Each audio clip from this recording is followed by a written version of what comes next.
So we put this in place, all these agreements with people on our journey, whatever it may be. But if we don't build a foundation of trust, we're not going to get there. Does that make sense? No matter what it is, anything that we do in life. I love to garden. Even in the gardening analogy, when we plant seeds, we can just stick them in the soil, but it might be better to tend the soil, to look at the location, to see, is it too sunny? Is it going to get enough water? Am I going to water it? Am I going to weed this area? What will this bulb, I love bulbs, be? Daffodils and tulips especially. And you plant, and you know along the way that we are trusting this relationship, that this will bloom and prosper into something beautiful.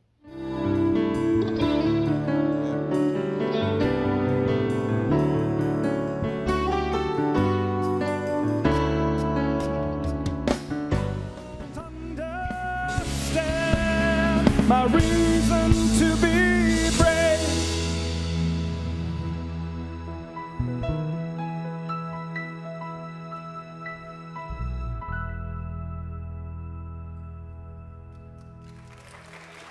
So beautiful. Did you feel that? Thank you, Matt. Thank you, band, Tim, the band. We send our love and our blessings out to Tom today, as you heard. We're lifting him up in prayer. He was going to do that song. Matt stepped in beautifully, so beautifully. Thank you so much. Just want to take a moment to look out at your faces and see you. Hi. Smiles. Gosh, no one's asleep yet. All alive and awake and enthusiastic about this brave adventure. The lyrics spoke to it so beautifully. We have been taking some road trips lately, so today you're going to hear about road trips. Anybody's taken road trips? Sure. Recently? Long ones? Yeah. Joni, I know you did. We went on the same road trip to the same location. And recently, my reference to that is the Unity Ministerial Conference at Unity Village, our home base, our home ground, and that was in June. And normally when my previous career in real estate or in ministry, I would fly into a location and work with a church. You ever done that in business or where you're going somewhere? You just see right in that little area and you don't explore. And I've been to some fascinating, beautiful places, and people would say, well, did you see this? Did you see that? And I'm like, no. I saw a hotel and I saw church and I saw people and I left. And so I thought, gosh, what are you missing out on? Drive. What a wonderful opportunity to drive. So Troy and I have set out to take the road trips now and drive and go off the beaten path and explore. Road trips come up with all sorts of stories, don't they? Just think for a minute. Now, I want to add that we've added an addition to our family. She is Maggie, Magnolia Grace. She's a 1-year-old standard poodle. Toddler. You know, she's got the standard poodle, high energy. She's very regal and very beautiful. But you know when a toddler gets something they're not supposed to and they take off real fast and you can't figure out what it is? Okay, that's Maggie. Great traveler. However, we have to make plans when we go on road trips, right? Where's the keys? Gas, planning, organization. So I was thinking on this road trip when we went to Unity Village. And I was thinking of all the ways in which the metaphors come up in life. And I was thinking about my own journey with being in the back seat, my parents on the journey. And, you know, I typically was sliding around the back seat. I didn't know what a seatbelt was. I don't know if you did, but we didn't know that. And I remember my mom in the passenger seat as I looked in this memory. And I remember my dad driving. Now, he's driving. He's got a direction, a time to be there, and we're going there. There's no time for stops. Got a certain time to get there, right? Now, Mom is saying, oh, but there's a cool fruit stand we just passed by, or a vegetable stand. That's not on the trip plans. Do y'all recognize this? And she would also eventually say, as my dad said, we've got to make good time because we've got to get there at a certain time. Yet, night starts to fall. We might have been sidetracked or lost. So Mom's like, why don't you stop and ask? I don't have to go on with that story. No, I know where we're going. I know where we're going. And then she would reach into this. Now, this is a historical piece of the story for many of you. She would reach into the glove compartment, and by the way, there are no gloves in there. But there's stuff. But she would pull out that historical document, that map. And I can still recall in the back seat of her unfolding it. It would extend quite a bit into his space of the car where he can't see, and we don't need that anyway. Did you ever, now this is my family, did you ever have maps in the car that spent years and years and years in the car to where there were creases? And you couldn't see where some of the places were because it was so worn out little pieces. Now, some generations will say, what are you talking about? So we were driving here this week to Austin, and I know the way very well. And so we made plans. Troy's driving, and I'm in the passenger seat. And I was playing around in the glove compartment. What you got in here? Stuff. I'm like, what is all this stuff? And I looked over at him, and I said, and you don't have gloves in here either. He looked at me, gloves, and I'm like, driving gloves, the ones we put on when we go out for a drive. He's like, what are you talking about? And I thought about what interesting world it would be is if we took these road trips in a minivan, let's say, and the child in the back of the car inevitably is going to say, are we there yet? I say it still. And I thought, what if we put in some wise characters into the minivan? And I thought, in the front seat, the child says, are we there yet? And Pima Chodron is in the front seat. Pima Chodron fans? Pima Chodron turns and said, patience, dear child. The destination is so much a part of this journey. And patience is a good tool to learn in our toolbox. Yes. Of course, the child kind of tilts their head and goes, okay.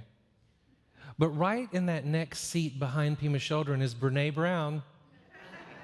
And Brene says, I really appreciate your honesty.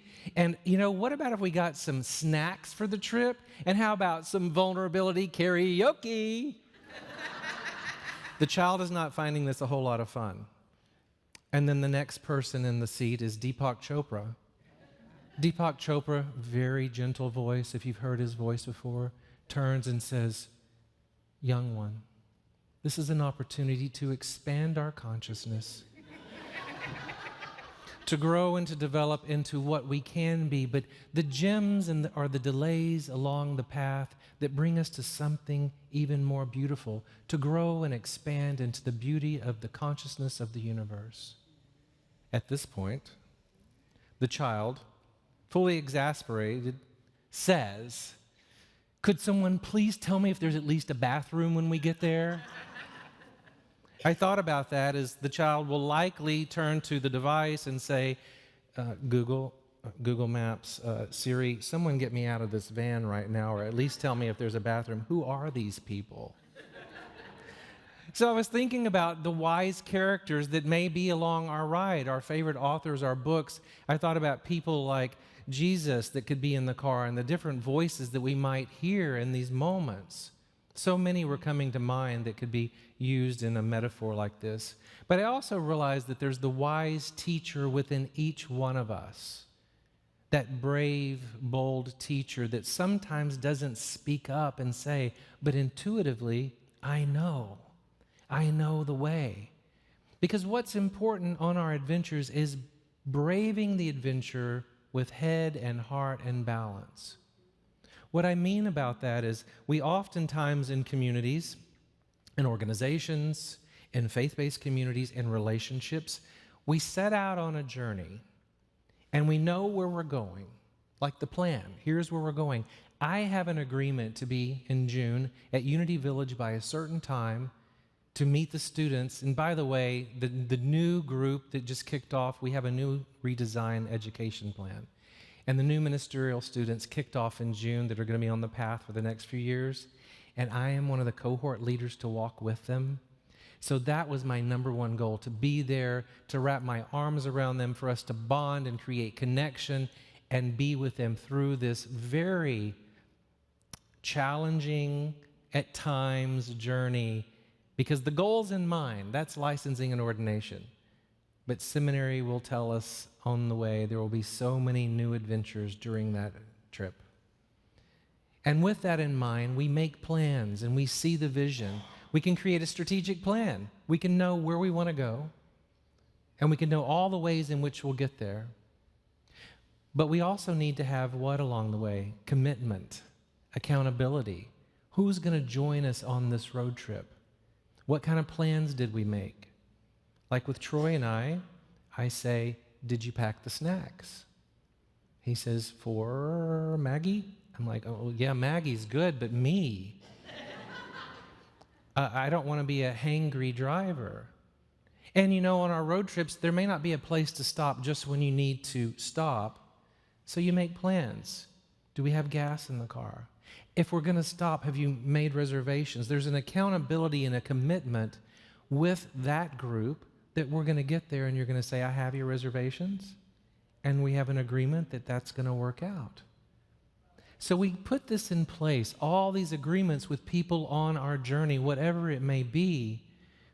But if we don't build a foundation of trust, we're not going to get there. Does that make sense? No matter what it is, anything that we do in life. I love to garden. Even in the gardening analogy, when we plant seeds, we can just stick them in the soil.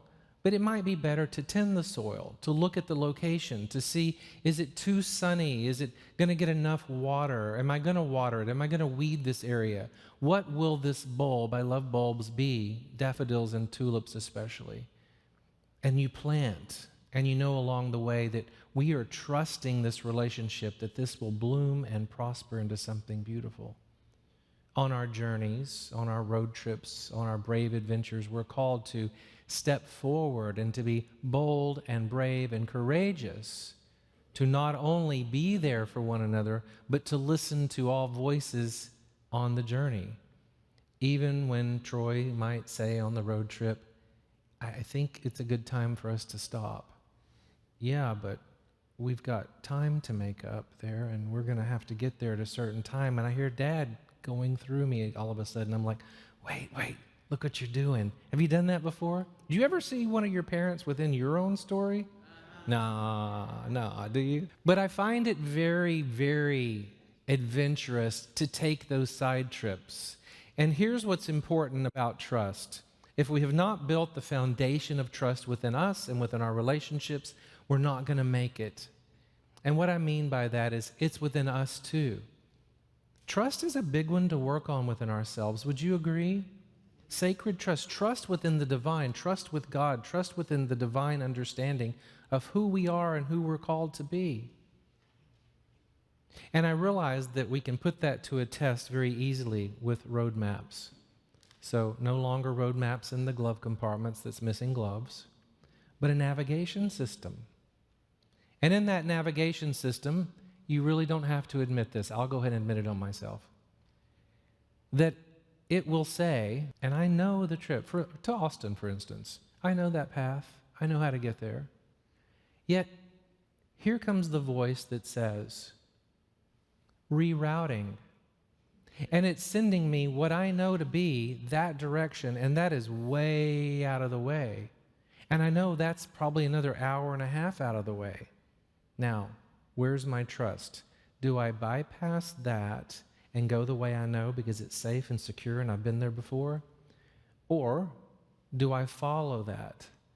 How many times, you don't have to admit it, how many times have you not followed that and found yourself in a bigger delay, more traffic, or something ahead? Because you don't really know. You're going to go in a new direction, on a new path. It's going to be an experiment.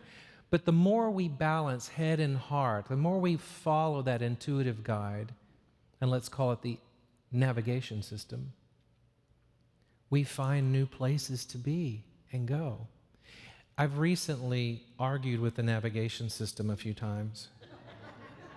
It doesn't argue back. It's kind of cool. And I have said, but I know that this is going to take me way over here. Now, trusting that, I've found all new sights and experiences. And guess what? I've arrived a little earlier than I planned because something ahead was there as a roadblock that was going to stop that journey. Trust. It's really about the sacred trust. When I think of the garden and I think of the trust, I think of the journey that bulb, that seed, will place into the ground. And at some point, it's not just a pop up through the ground. There's going to be a level of conflict and resistance to go through the soil, to guide its way forward, to eventually get to the surface and to the light, yes? But there's some resistance along the way. And that's how we build in these road trips, these journeys that we take in whatever we're doing in life that will be about that adventure, because we have the results that we want. We have the dream that we're going for. We've built in our accountabilities. We've built in our commitments with others and within ourselves. We've built the foundation of trust. And when we do, when we get to the inevitable conflict that will occur, it's a disagreement. It's a growth opportunity, and we move through it. For 26 years, Troy and I have traveled on the road together, and there's never been a disagreement in the car. Huh.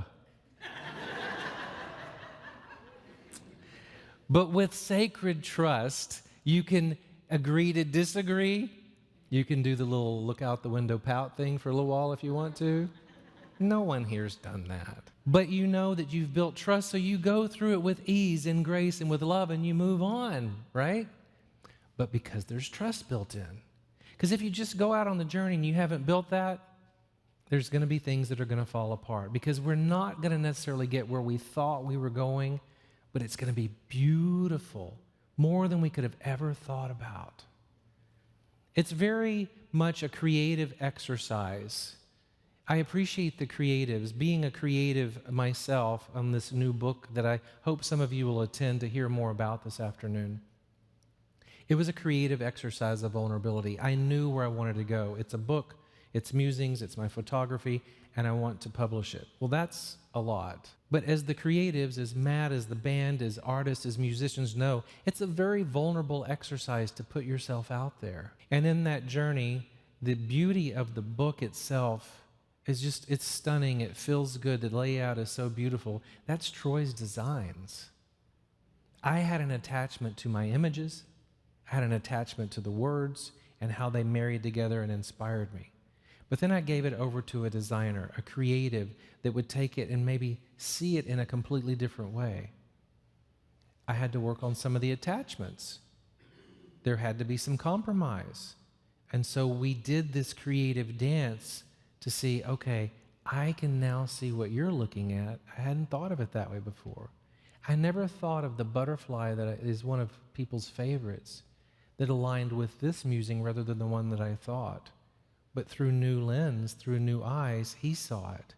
And stepping back or going to the balcony and looking at it, what comes forward is a creative expression of people working together for one goal.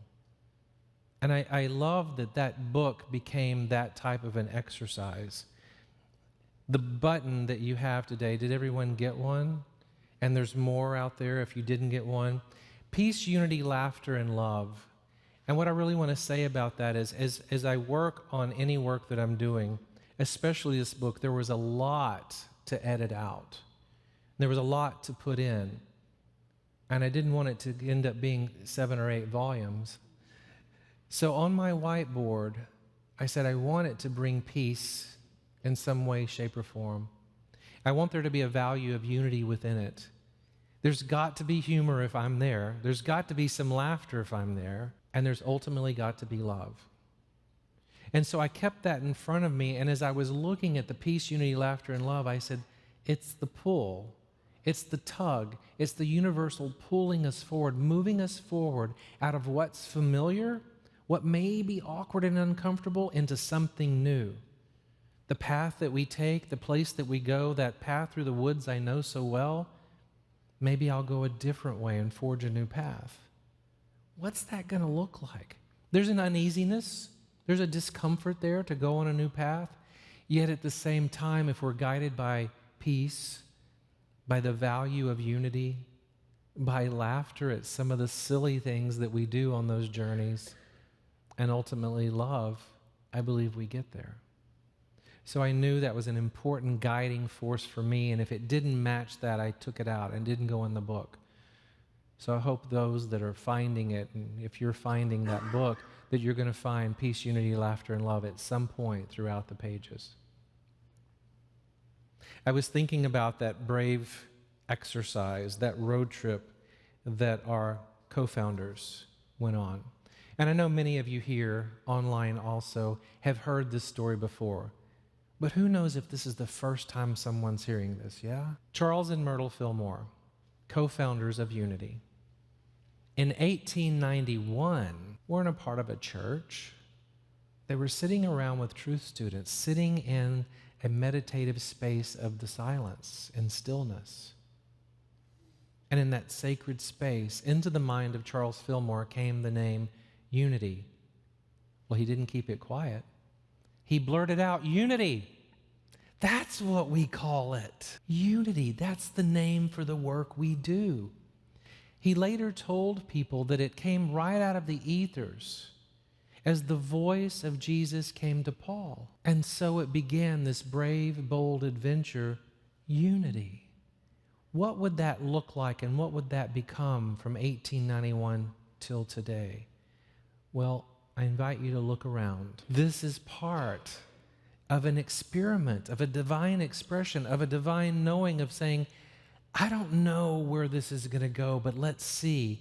And now all across the country and internationally, there are places called Unity where we gather, that we love. People are still finding the beautiful message, the one presence, one power, our first principle, that are guiding their lives forward, moving away from the duality approach to knowing that it is all good on whatever path and what's before me in this now moment. Isn't that a beautiful place to be?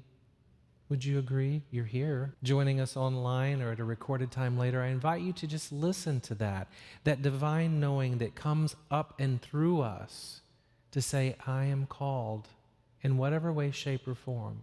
I'm reminding the students that on a regular basis as they go through some of the struggles with, I don't know what this is going to be like. And I'm like, but it's going to be good. And I want to walk with you. I'm so honored to walk with them. I like that trust as a foundation aligns so beautifully with faith. Trust and faith. And I like the way the Hebrews author defines faith as the substance of the things hoped for, the evidence of the things not seen. Not seen, yet here we go. And Dr. Martin Luther King Jr. described it so beautifully. Faith as taking the first step even when you don't see the whole staircase. What a beautiful metaphor for just walking right out and not knowing what's before you, but being bold and courageous to take that journey. Brene Brown said that courage is contagious. It grows the more we do that. People catch on to that vulnerability because that is where innovation and creativity come from. It's through vulnerability, she writes in many of her books. It's a statement she uses quite often. So what are we doing in our life, in our relationships, in our communities, in our world that builds trust? The other day I looked at something Helen Keller wrote, and I think it sums it up so beautifully. She wrote, "Faith is the strength by which a shattered world shall emerge into the light." Does that make sense to you? That faith, that divine trust, that knowing. And I think of the seed merging, finding its way through the darkness of the soil and the right conditions to bloom and to prosper. I think of the road trips that we plan, whether it's a journey with family or friends or on a vacation or a destination. Enjoy that journey between. It's so sacred. Pema Chodron, who I did the wise characters in the beginning, I love her. She wrote this in the book, When Things Fall Apart. Anyone have that book or know that book? It's been around for a while. She wrote this: "Life is a good teacher and a good friend. Things are always in transition if we could only realize it. Nothing ever sums itself up in the way that we like to dream about. The off-center, the in-between state is an ideal situation, a situation in which we don't get caught, and we can open our hearts and minds beyond limit. In your brave adventure, whatever adventure you're on now, whatever exploration you're on now, this community on its exploration now as it moves forward, and all of our faith-based communities navigating all sorts of change and transition. Our organization move forward with vulnerable moments, conversations. Your brave adventure is filled with change and transformation, and the path forward may not feel familiar, and of course, we want safety, may not feel that way. But we move forward gently knowing that I am pulled toward the guidance of God. Let's embrace the gifts that rise to the surface and keep doing some gardening, right? Keep doing a little gardening here and there. Because the continuing adventure is always about trust. And I hope you'll take that away, that we work on trust within ourselves, we work on trust within our relationships. So for those of you that are joining us online at a recorded time later here in the sanctuary, I want you to hear this on your journey, that you matter. Everything that you do right now on the planet matters. Will you take that in? That you are sacred. What you do is very important and very sacred and connected to each one of us. What we do collectively matters. And above all, I invite you, if you're comfortable, to put your hands on your heart and feel this in. If you haven't heard it today, you're going to hear it right now. Online, you are loved. You are loved. Thank you for inviting me back. It's a beautiful place to be. God bless you.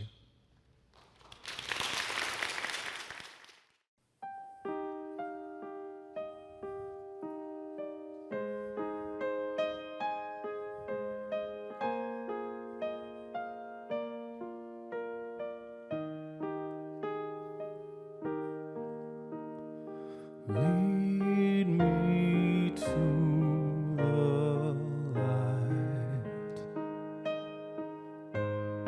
Lead me to the light.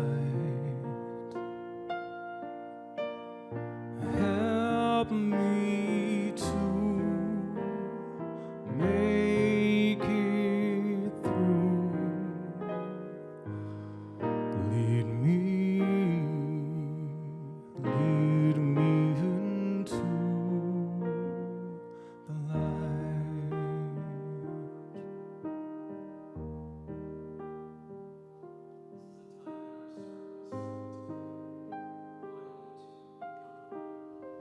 To be still, as our co-founders did so long ago, to be still in this moment. I invite you to maybe even adjust your posture a bit, roll your shoulders back.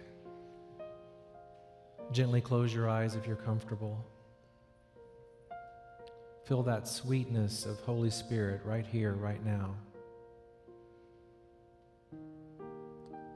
Gentle breaths, in and out. The healing breaths of life. The sweet Spirit is joining us here in this sacred container, knowing that truth and oneness and love are alive and well within each person. If you've come in today, joining us online with something heavy, a burden, a worry, a fear, I invite you to set it aside with a sacred breath. See this floating by as the clouds in the sky, the gentle blue of the sky. And with sacred breaths, continue forward knowing that there is truth and love and oneness. There is peace in the stillness. There is love in the stillness. And we are connected in the beauty of this stillness with the One, the Divine. And for a few moments, gently go with me with sacred breaths into the silence. Fully aware of the opportunity to just be still and know. We are grateful. We are grateful for each person here, those joining us online for this sacred sanctuary, the sacred container of love, of peace, of unity. And for this time of stillness, this time of remembering our peace, we lift up a grateful heart and we say thank you. And so it is. Amen. So now join me in our offering affirmation. Divine love through me blesses and multiplies all that I am, all that I have, all that I circulate, and I am grateful.